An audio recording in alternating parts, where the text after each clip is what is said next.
du savoir, monde du savoir, pas seulement pour les enfants.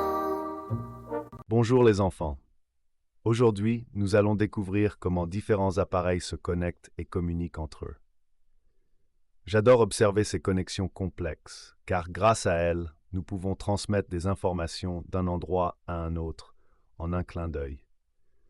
Je souhaite vous parler de quelques situations qui montrent comment ces connexions fonctionnent et pourquoi elles sont si importantes pour nous.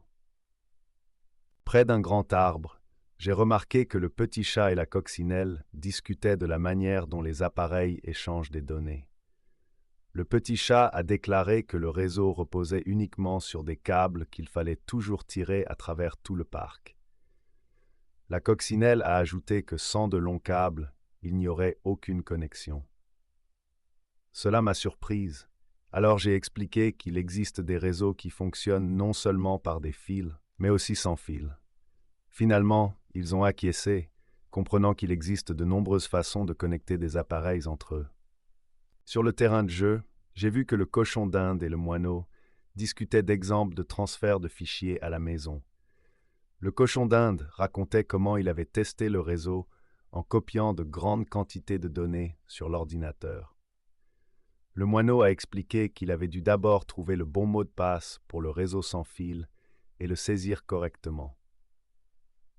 Je leur ai raconté que c'est l'un des fondements de la sécurité. Il faut toujours protéger son réseau avec un mot de passe.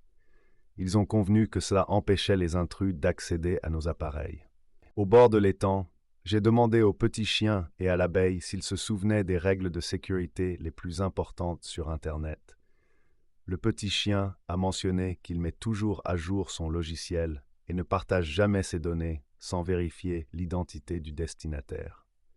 L'abeille a confirmé en disant qu'elle planifie le travail d'équipe de manière à ce que chacun ait son propre compte et mot de passe. Après avoir écouté leurs réponses, je les ai félicités, ajoutant que le choix des bonnes mesures de protection est crucial et témoigne d'une grande sagesse. Récapitulons maintenant ce que nous avons appris sur les réseaux. Je sais que vous comprenez déjà que la connexion des appareils peut se faire de plusieurs manières et que les sécurités sont extrêmement importantes pour protéger les données. N'oubliez pas ces conseils et soyez toujours prudents lorsque vous utilisez Internet. Je vous souhaite de belles découvertes technologiques et je vous dis au revoir chaleureusement.